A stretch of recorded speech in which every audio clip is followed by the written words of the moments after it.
Every campus has its secrets. Some are whispered about in the halls, others are hidden behind closed doors, waiting to be discovered. But what if the darkness here is more than just rumors? What if the stories you've heard are only the beginning, pieces of a much darker truth? For 3 students, their lives were forever changed when they unknowingly crossed paths with something far more dangerous than a simple ghost story. Whether it's an ancient curse buried beneath the school, a restless spirit haunting the library, or an inexplicable terror that preys on the curious, these students learned the hard way that not all mysteries are meant to be solved. The question is, what happens when curiosity awakens something that should have stayed asleep?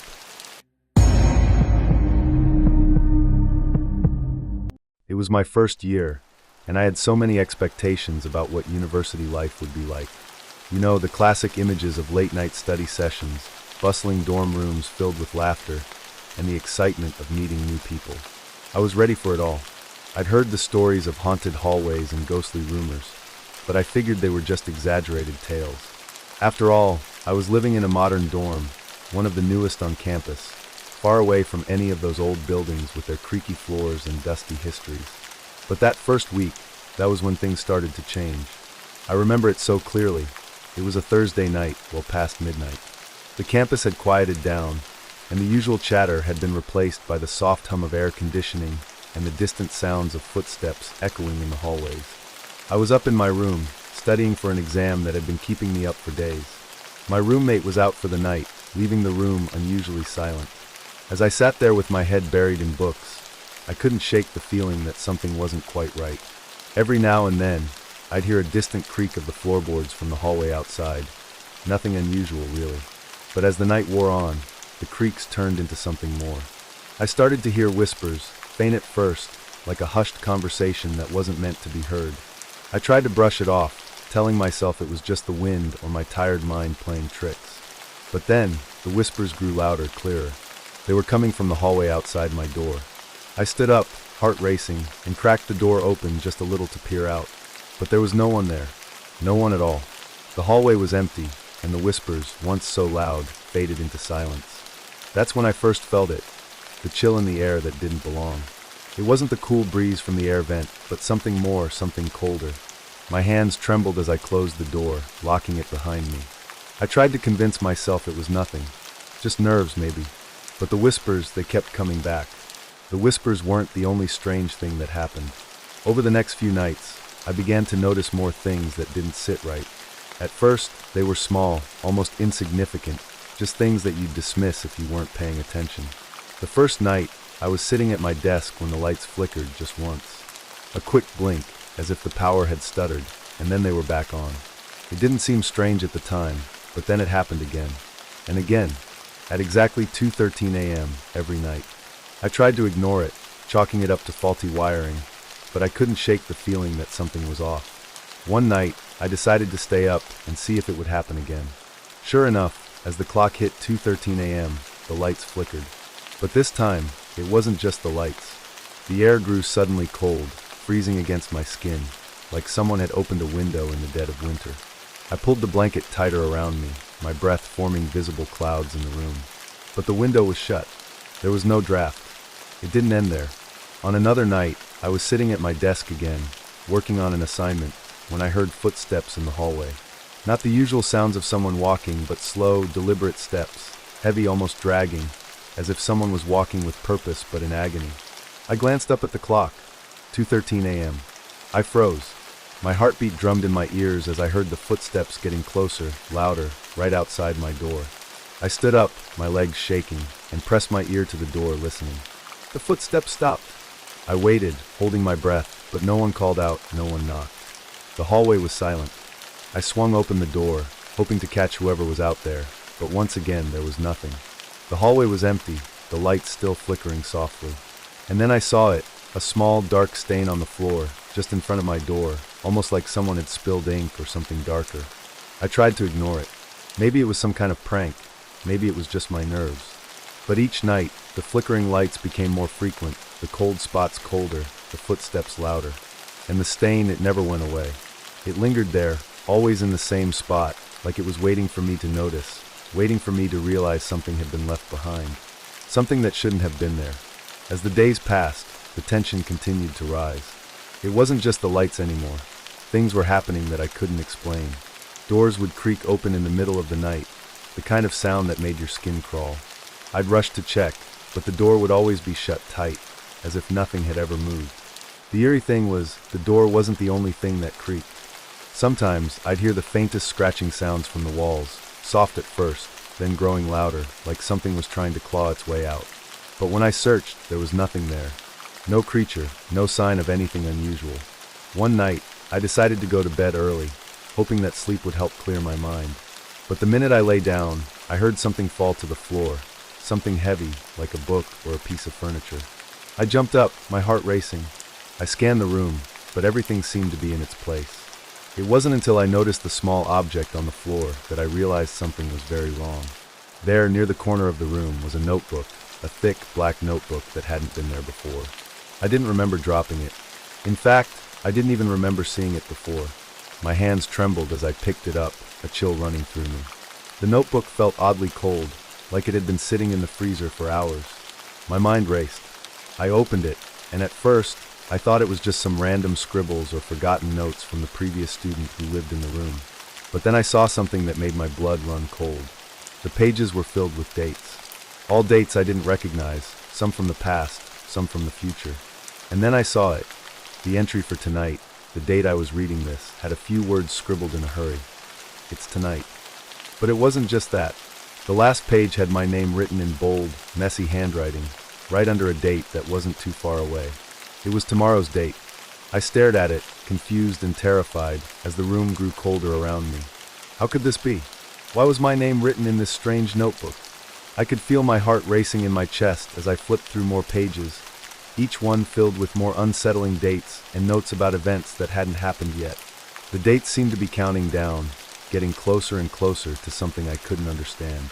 And then on the very last page, I saw something even more disturbing. There, written in dark ink, were the words, "The last one is you." I dropped the notebook in shock, my breath coming in ragged gasps. I backed away from it, my eyes glued to the pages that seemed to mock me. What the hell was going on? Who wrote this?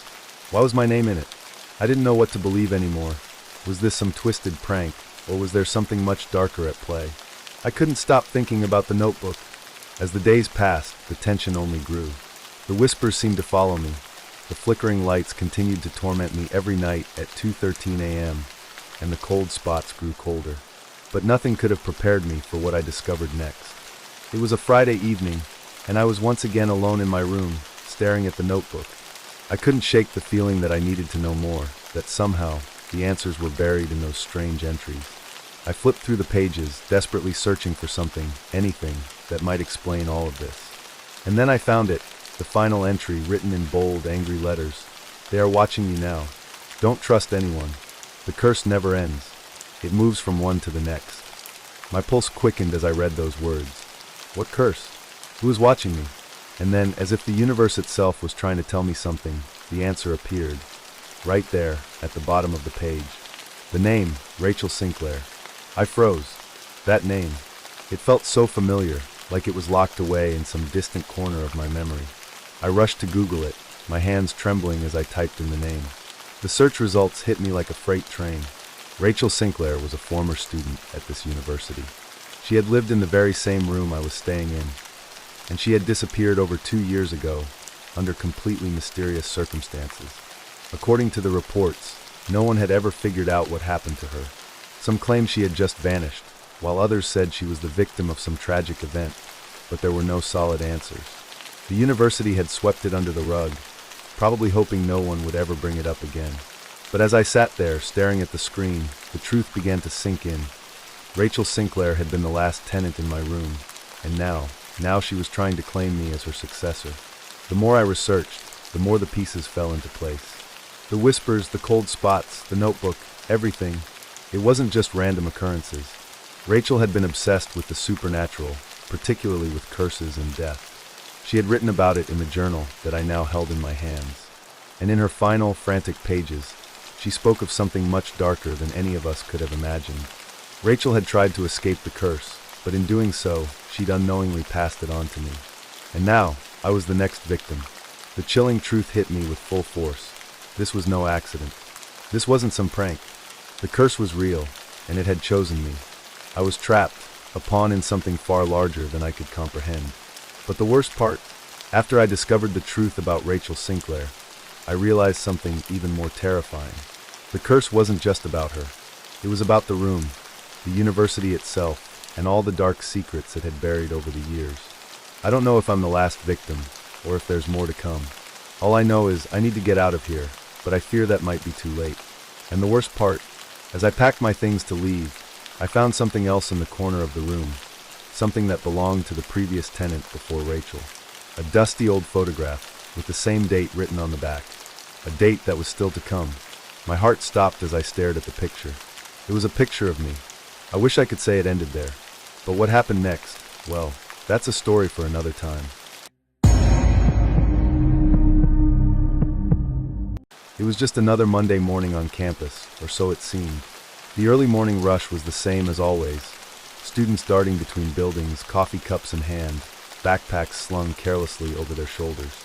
The smell of fresh books and the sound of sneakers against the pavement filled the air. The campus was buzzing with the usual chatter, the familiar hum of voices excitedly discussing their weekend plans, last night's assignments, or the next big party. But something was different. The chill in the air was impossible to ignore, almost like the campus itself was holding its breath, waiting for something to happen.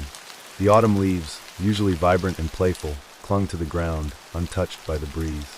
The once lively campus paths now felt eerily quiet, as though the campus had become aware of something no one else could see. A cloud hung low in the sky, casting a gray hue over everything, like an uninvited guest that lingered just a little too long. And yet, amidst the normalcy, there was an unsettling silence that no one could explain. For those who were paying attention, the small things started to seem off. Was it the way the clock tower's chime echoed just a bit longer than usual?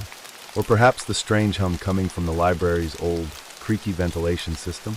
Students brushed it off, attributing it to the stress of the new semester. But Sarah, new to the campus and unaware of the dark history tied to it, felt it. The subtle shift in the air. A pull.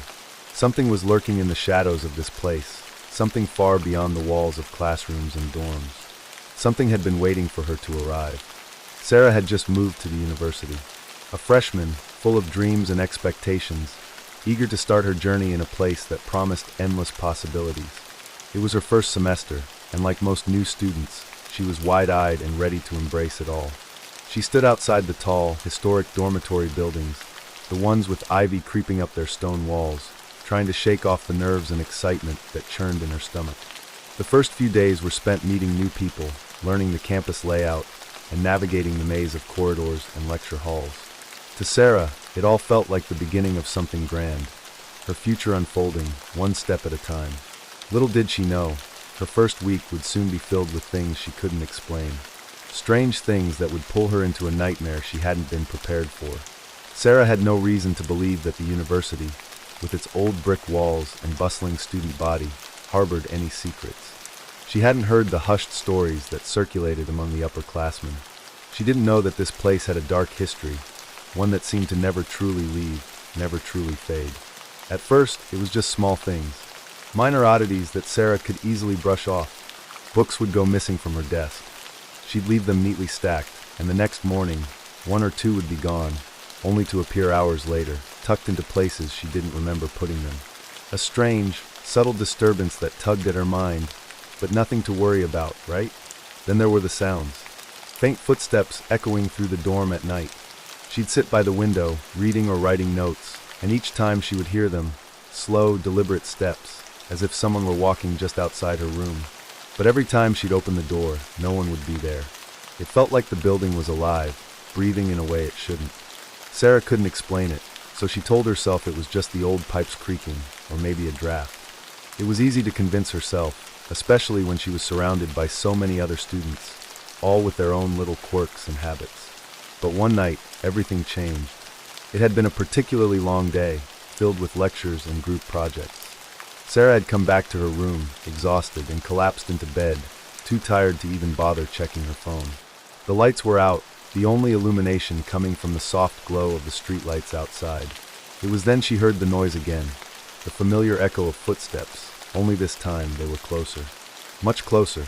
She jolted upright in bed, heart pounding. She tried to brush it off. Just a dream, just the wind, right? But then, the door to her room creaked open. She didn't remember leaving it open. Frozen in place, Sarah's eyes scanned the dimly lit hallway outside. And there, in the shadow of the hallway light, she saw it. A figure. A dark, indistinct shape standing perfectly still, just beyond the doorframe. At first, she thought it was another student, but the longer she stared, the more it felt wrong. The figure didn't move. It didn't make a sound. And it certainly didn't belong. Sarah's breath caught in her throat.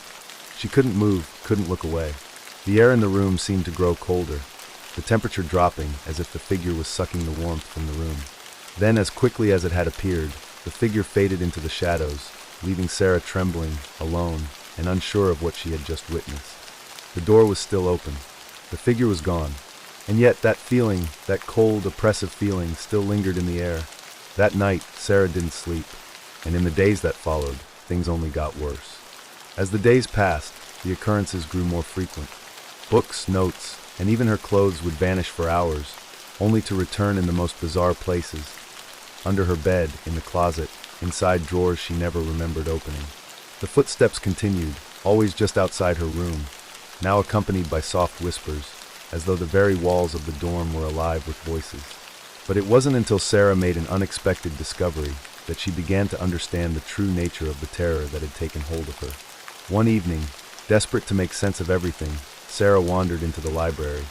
She had overheard a few older students talking about the dorm's history, how some parts of the building had been renovated over the years, how certain areas had been off-limits to the newer students, and how the walls seemed to whisper at night. But there was one piece of information that caught her attention. A name.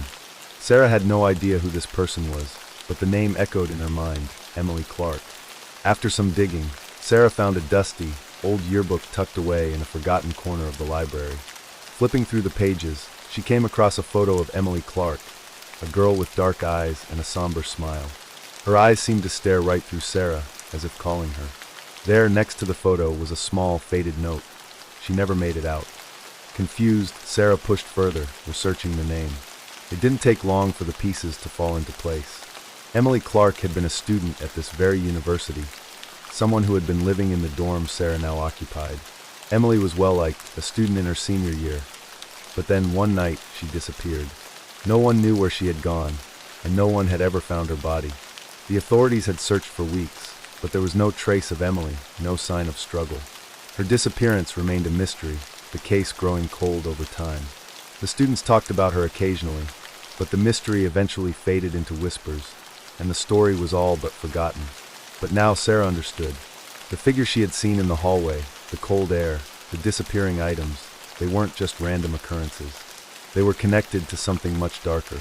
The spirit of Emily Clark hadn't moved on. She hadn't left the dorm. She was still there, wandering the hallways, waiting for something or someone. The realization hit Sarah like a cold wave. Emily Clark wasn't just a ghost. She was trapped, tied to the dorm by something that refused to let her go.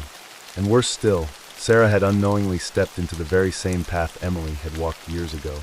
The spirits of those who passed through those halls were still there, lingering, waiting, and now it seemed they had claimed her. The sound of footsteps grew louder in Sarah's mind, as if Emily was standing right behind her. The whispers started again, clearer now, filling the silence of the library. Sarah turned, but there was nothing there. Just the shadows, pressing closer and closer, as if the darkness itself were alive. And the most chilling thought of all, she wasn't the first to experience this terror. She wouldn't be the last.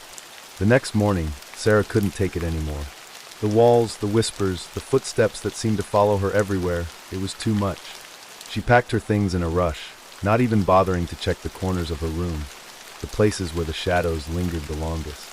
Her heart was racing as she locked the door behind her, as if doing so would somehow seal away the terror that had been tormenting her for days. She left the dorm without looking back, but the strange sensation never left her. The campus felt different now. The once familiar buildings now seemed colder, darker, as if they were watching her every step. The air, thick with the scent of damp leaves, carried with it a whisper, faint yet unmistakable. A voice she couldn't place, calling her name, echoing in her mind. Sarah transferred to another building, far from the haunted dorm, but the unease never truly left her. She'd hear those footsteps sometimes, even in her new room, walking softly just outside her door at night. And sometimes, in the quiet moments between classes, she'd catch a glimpse of movement out of the corner of her eye, an indistinct shadow passing in the distance. It wasn't just the fear of what she had seen that haunted her. It was the knowledge that Emily Clark, like so many others before her, had never truly left. The spirit of the girl who had vanished into the night, trapped by her own tragic fate, was still wandering the halls, still searching for answers that could never come. But Sarah had a chilling realization. The university had a way of holding on to its secrets, letting them fester beneath the surface until they were ready to emerge. She wasn't the first to leave, and she wouldn't be the last. The campus, in all its beauty and history, had a dark side, a side that didn't want to be uncovered, a side that still clung to the souls of those who passed through it. And somewhere, deep within the walls of that dorm, Emily Clark waited. Her restless spirit still haunted those hallways, searching, watching, never truly at peace. And though Sarah had escaped, she couldn't shake the feeling that Emily wasn't finished with her yet. The next night, as Sarah lay in her new room, she heard the familiar sound of footsteps. Only this time, they were not outside her door. They were right beside her bed. Sarah moved out the next day, shaken but desperate for a fresh start. But even as she left the dorm behind, she couldn't shake the feeling that she wasn't alone. The echoes of footsteps, the soft whispers, were they just in her head, or had something far darker followed her, waiting to resurface? Whatever it was, Sarah's story was far from over, and neither was the darkness that haunted the halls of that university. But for now, she had escaped, or so she thought. But Sarah isn't the only one with a story to tell. There's another student whose fate took an even darker turn. A student who, unlike Sarah, thought they could outsmart the very forces haunting the campus. This is the story of Mark and the ancient curse that would change everything he thought he knew.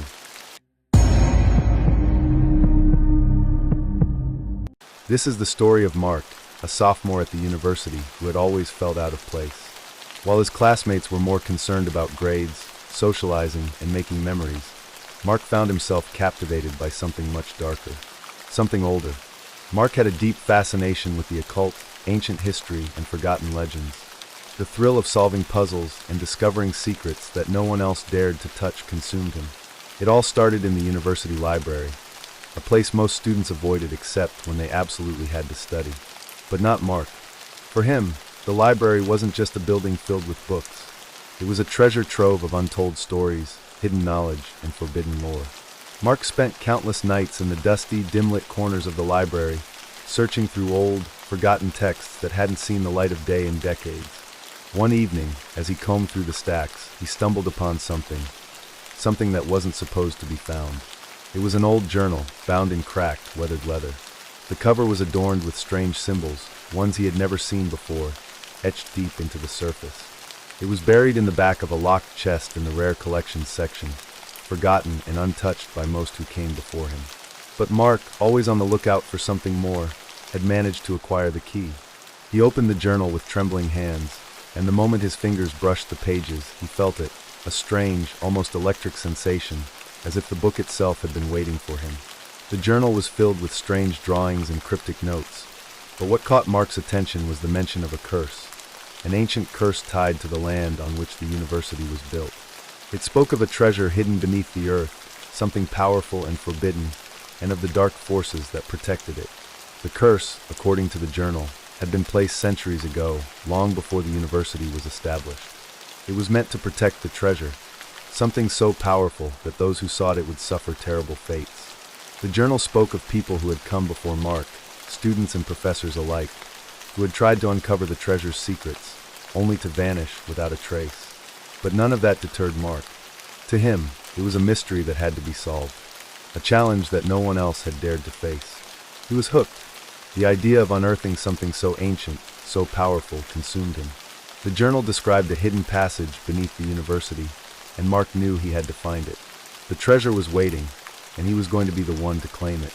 That night, after everyone had gone home, Mark snuck back into the library. He couldn't wait any longer. Armed with the journal, a flashlight, and his ever-growing sense of curiosity, he made his way down into the depths of the library. The air grew heavier with each step, as if the building itself were trying to warn him. The deeper he went, the colder it became, and the silence became deafening. Mark reached the back of the library, where an old wooden door stood hidden behind a row of forgotten bookshelves. The door had no handle, no lock, but the journal had described it perfectly. Mark ran his fingers along the wooden frame, and when he pushed against it, the door creaked open, as if it had been waiting for him. The passage beyond was narrow, winding, and dark, and it led deep beneath the university. Mark hesitated for a moment, but his thirst for knowledge pushed him forward. The air grew colder, and a strange sense of foreboding crept over him, but he pressed on. The walls of the passage were lined with symbols, some familiar, others unrecognizable, and they seemed to move, as if they were alive, shifting with the flickering light of his flashlight. Every few steps, Mark could hear the faint sound of whispers, but when he stopped to listen, there was nothing, just the unsettling stillness of the underground. Hours passed as Mark descended further into the earth. His legs began to ache, but the thought of the treasure spurred him on. He had to find it. The journal had promised unimaginable power, and Mark wasn't about to let anyone, or anything, stop him from claiming it. Finally, after what seemed like an eternity, he reached the bottom. The passage opened up into a small stone chamber. At the center of the room stood a pedestal, and upon it lay a chest, ancient, weathered, and covered in dust. Mark's heart raced as he approached it, the whispers in the air growing louder. It was exactly as the journal had described. Mark's hands shook as he reached for the chest. The moment his fingers brushed the lid, a chill spread through the room. The temperature dropped so rapidly that Mark could see his breath form in the air. The whispers grew into frantic voices, warning him, begging him to stop. But it was too late. He had come too far. He lifted the lid, and what he found inside was not a treasure of gold or jewels. No, what lay inside the chest was something far more dangerous. A small, ancient artifact, carved from bone and inscribed with symbols Mark now recognized from the journal. The moment he touched it, everything changed. The room seemed to shift, the walls closing in around him, as if the very earth was reacting to the disturbance. The shadows in the chamber seemed to come alive, twisting and writhing as if they had a life of their own. The ground trembled beneath Mark's feet, and a cold wind howled through the chamber, extinguishing his flashlight. Suddenly, the voices grew louder, more distinct. They were no longer just whispers, they were clear, sharp, demanding. "You should not have come." Mark turned, his heart pounding, but he couldn't see anything. The room was shrouded in darkness, the shadows dancing in every corner, closing in on him. The air thickened, pressing against him from all sides, and he could feel a cold hand grip his wrist. Leave now before it's too late. But it was too late. The curse had been unleashed, and Mark had already sealed his fate. The darkness closed around him, and just as he reached out to flee, a cold, skeletal hand shot from the shadows, grabbing his ankle. He screamed, but the sound was swallowed by the dark. The last thing Mark saw was the chest, the cursed artifact glowing faintly in the dark, and then, nothing. What do you think happened to Mark? Was it the curse that claimed him, or is there something even darker at work beneath the university? Could the artifact he touched be more than just a treasure? Could it be a key to something far worse? Let me know your thoughts in the comments below. Have you ever felt like something was watching you, waiting for the perfect moment to strike? Share your stories, and don't forget to subscribe for more chilling tales. Stay tuned, because the darkness beneath this university isn't finished yet.